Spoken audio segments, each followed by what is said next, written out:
Hey everybody, welcome back. My name is Keegan and today I'm going to give you 5 tips for commuting by electric scooter. Now, I made a video a few months ago where I reviewed the features of my new scooter, and since then I've actually gotten a lot of questions about using it on a daily basis for commuting, so I thought I'd just make another video to kind of describe what my commute is like without a car and how I use this scooter in my everyday life. So scooters are actually becoming more popular, especially since the start of the coronavirus, as people are using less public transit and things, and we're going to start to see more people commuting by scooter just because it's a more convenient, cheaper, and efficient way of getting around the city. So the first tip I have is I always use Google Maps to determine the travel time.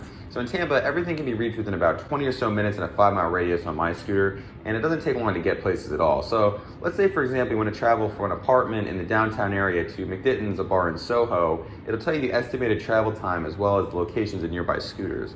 Now, scooters are a very popular option for this route because the Uber prices are often very expensive in this area, and mile-wise it's not very far. So it chooses the fastest and most direct route utilizing the city's bike lanes. And as you can see, starting off downtown, you take Cass Street to North Boulevard, to Cleveland to Howard, and each one of these streets is a bike lane, which brings me to my next tip. The bike lanes are actually the best way to get around the city. They're oftentimes part of the road, so they're big enough and they provide a nice surface to ride on. And they're also safer as they're a designated area for bike traffic. They're also the most direct way to get around because they run throughout the city and they're designed to connect different parts by paralleling the main roads. And again, Google Maps will show you the network of bike lanes in your city and how they connect it. It's usually pretty expansive and offers good coverage. And I found out that using the bike lanes in my experience makes it the simplest and the fastest way to get where I need to go. Another task I use the scooter for is to get back and forth from the store to go grocery shopping. So I live about a mile from the nearest grocery store, so it's very easy to ride over and pick up whatever I need. And I usually use a backpack to put the things in, or if you run out of room, you can always put the bags on the handlebars if you need to. That's not necessarily the best option, but it does work if you find yourself in that situation. That brings me to the next point. When you get to a store or building, you do have 2 options. You can fold the scooter down and take it inside with you, which is what I usually do,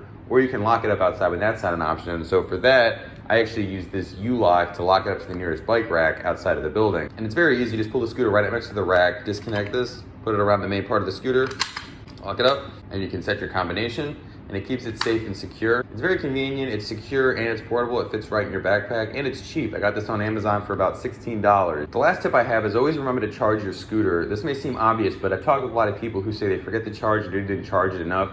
I just make it easy for myself and park it next to an outlet where it can be plugged in right away when I get home. But either way, you gotta charge your scooter to be able to use it. All scooters are different. They all have different battery capacities and mile ranges. So just make sure you keep in mind how far you need to go on your daily commute and how much you would need to charge it in order to be able to get back and forth to all the places you need during the day. So that's pretty much it. Hopefully you'll find this info helpful in your commute. And like I said before, this is becoming increasingly common, so definitely consider this as an alternative to driving, especially if you live in the city. And let me know what you thought of the video, as well as if you have any other questions or suggestions for videos that you want to see. Also, make sure to check out my other scooter review video if you're interested in purchasing one. In my other video, I explain the features and the benefits to owning your own scooter. But as always, thanks for watching, guys. And remember to stay inspired and stay fire.